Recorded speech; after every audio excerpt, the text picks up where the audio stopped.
expresar mi profunda solidaridad y mi sentido pésame con Liliana Durán, con William Garzón, por la pérdida de sus seres queridos.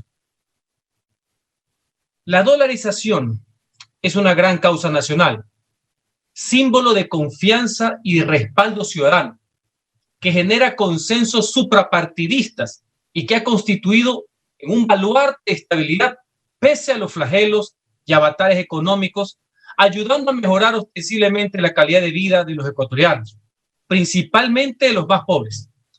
Es un pacto social no escrito que todos tenemos el deber de proteger.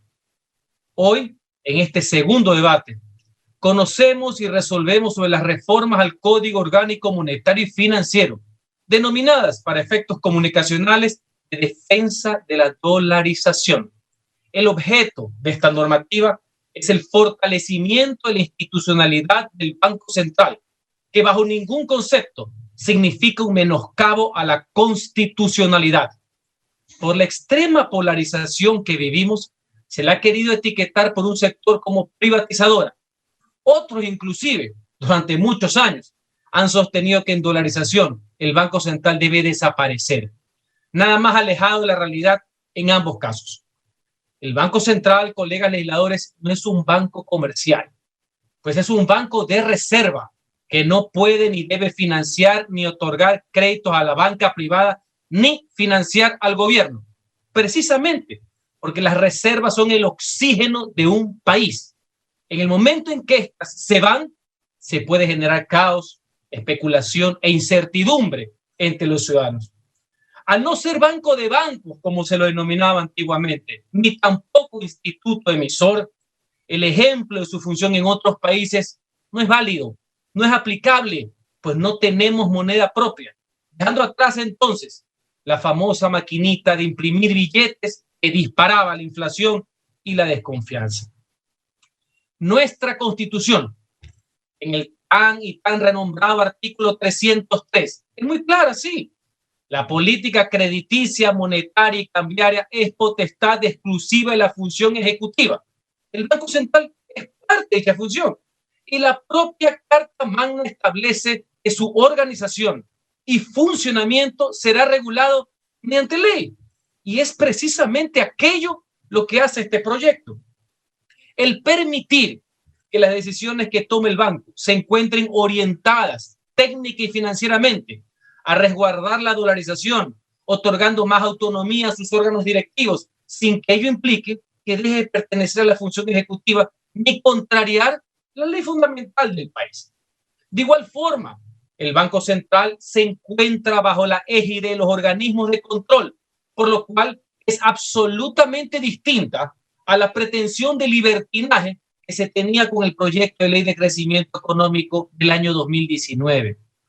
Asimismo, debemos recordar que en la ley de fomento productivo aprobada en agosto del 2018, uno de sus artículos, que lo apoyamos decididamente, ya estableció que el Banco Central no podrá invertir en certificados de tesorería o cualquier título o valor emitido por el Estado.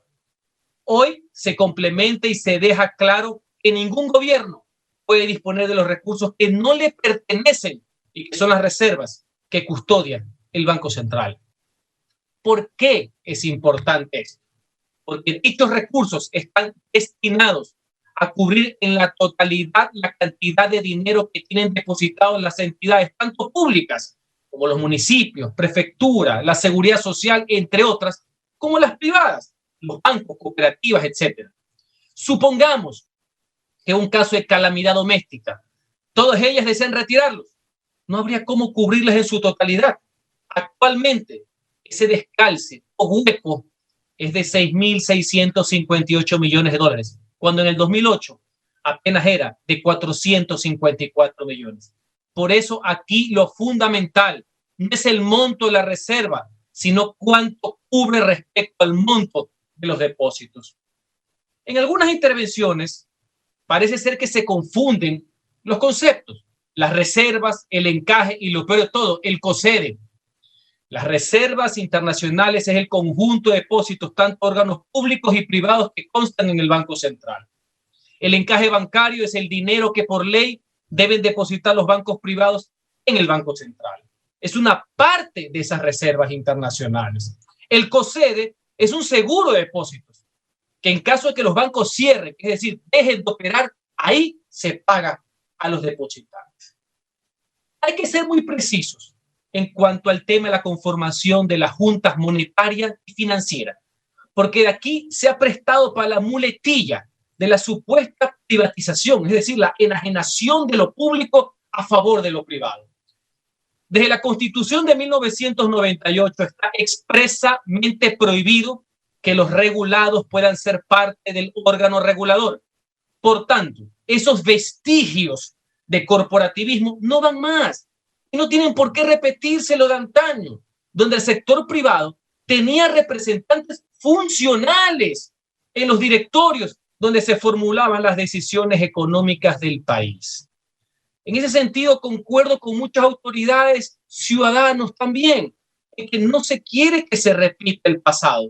Yo tampoco quiero que se repita la debacle a la que ha sido sometido el Banco Central, ni en la última década, ni en las 4 anteriores, ni en la época de las donaciones, de los préstamos subordinados con piola, de los préstamos de liquidez, de la compra forzosa de bonos del Estado, de las capitalizaciones de bancos privados, de banca pública como accionista de sociedades anónimas, de bicicleteo de bonos del AGD y el desconocimiento de las deudas del gobierno central con el Estado, porque el Banco Central es parte del Estado.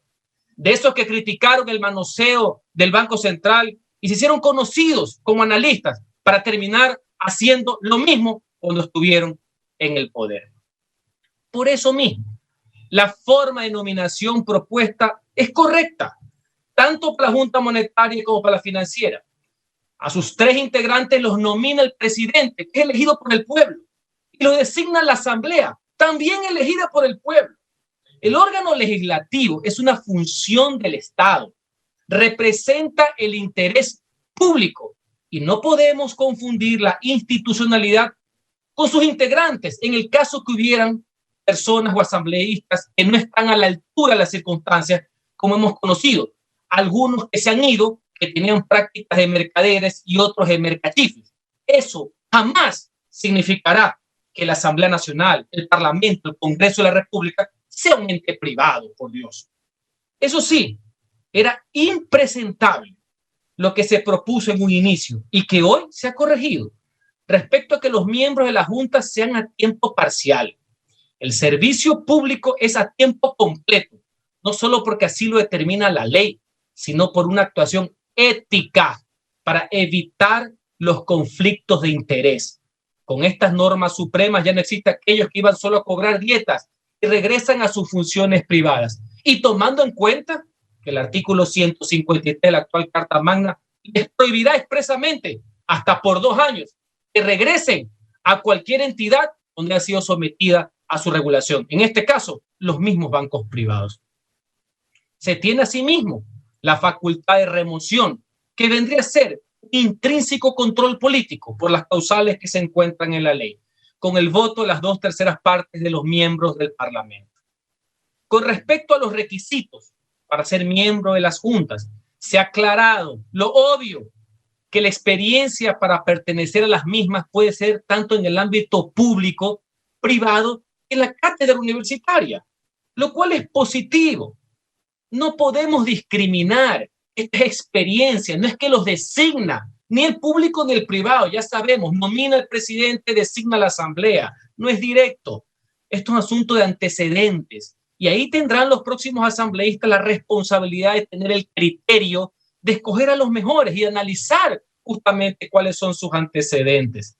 Recordemos que han existido funcionarios en entidades públicas financieras muy preparados y con solvencia moral, con amor al país, y otros también, inclusive siendo gerente del central, despachaban gastos reservados el mismo día que los presidentes huían.